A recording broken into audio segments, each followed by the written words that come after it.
Now to the battle over abortion. As a result of the Supreme Court's overturning Roe last summer, many pro-choice advocates started pushing for greater access to chemical abortion pills. But an upcoming ruling from a federal judge could limit that access. A decision is expected any day in the case that will decide if the FDA should take it off the market. Abigail Robertson shows us why pro-life advocates argue these drugs should have never been approved by the FDA in the first place. These chemical abortions currently account for more than 50% of all abortions in the United States. For many years, the FDA sought to expand access to the at-home pill regimen, even though a number of doctors and medical organizations question its safety and its approval more than 2 decades ago. From approval, and then every time the FDA has loosened restrictions, it has gone against its own rules to do so. Dr. Ingrid Skop tells CBN News the FDA initially approved the medication under a category called Subpart H, which is for drugs that treat life-threatening illnesses. Of course, pregnancy in almost every case is not a life-threatening illness, and there already were surgical abortions that were available, so this did not add anything new. And in fact, studies since that time have shown us that women have 4 times as many complications after chemical abortions. So they added a drug that was subpar compared to what was already available. The first approval in 2000 allowed the use of mifepristone to terminate a pregnancy through 7 weeks gestation. In 2016, the okay was given to extend the timing through 10 weeks gestation. Skop says a third of the women undergoing chemical abortions are under 18, although in this case, the FDA didn't conduct any study on pediatric populations during the approval process. The FDA is required to do pediatric studies, but they just waived that requirement without explanation. She also argues women who take the abortion-inducing pills are not adequately prepared for what comes next. This is a very difficult process for women. They bleed a lot. Essentially, it's like labor. They have a lot of pain. And often when they deliver the pregnancy, they will see their unborn or their child in the toilet. And at 8 weeks, he's about the size and shape of a gummy bear. He's clearly identifiable as a human being. 1 in 20 women have a complication from chemical abortions.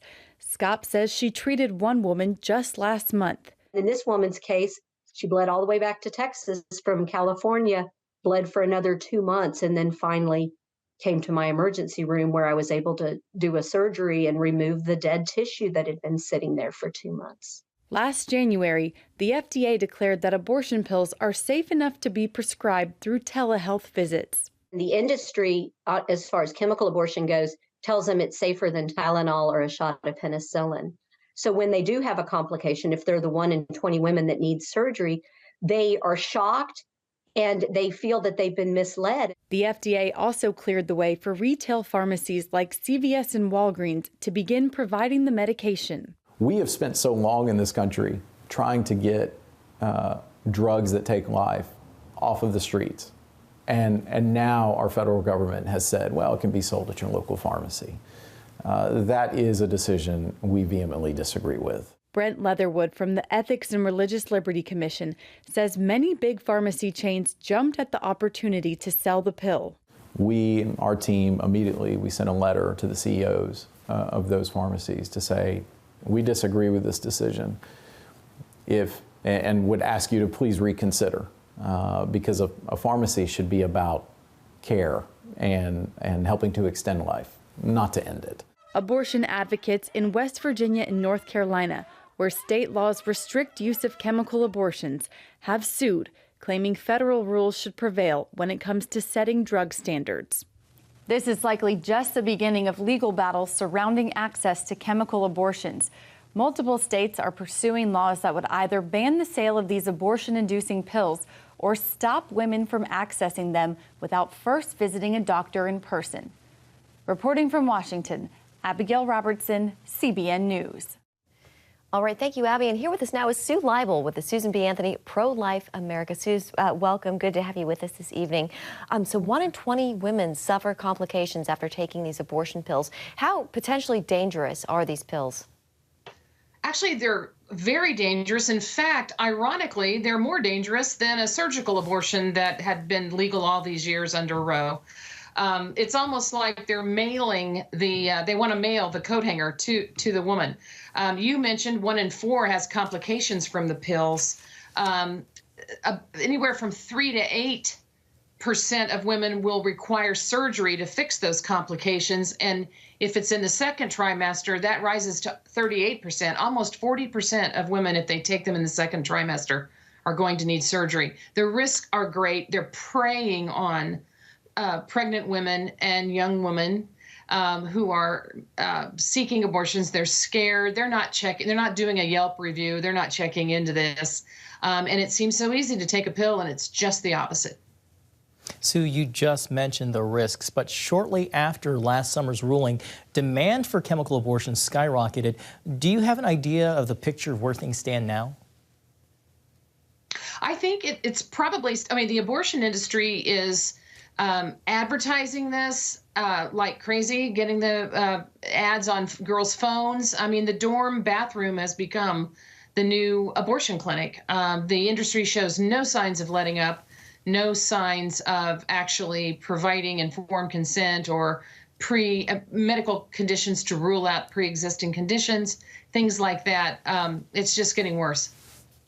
So why do you think the FDA and many pharmacies have been so quick to approve and sell these chemical abortion drugs?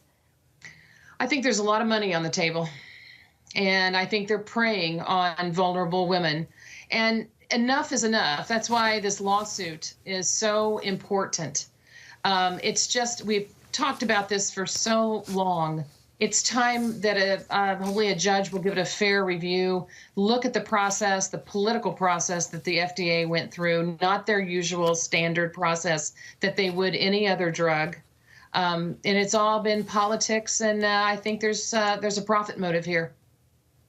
If a judge, Sue, rules against FDA approval of these chemical abortions, what's next in the fight? Does that end the legal battle?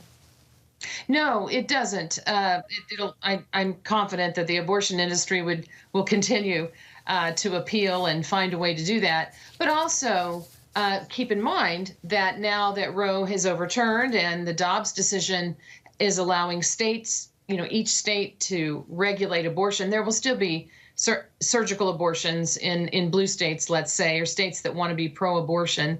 They'll still offer that. Even if the pills go off the market. However, if that's the case, and I reluctantly say this, but if it is, there would at least be some medical oversight and back to a medical procedure.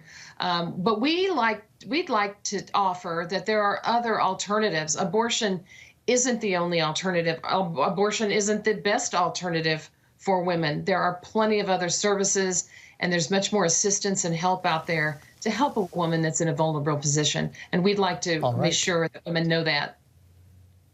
Susan Leibel with the Susan B. Anthony Pro-Life America, thank you so much for your time and joining us tonight. Thanks, Sue. Thank you.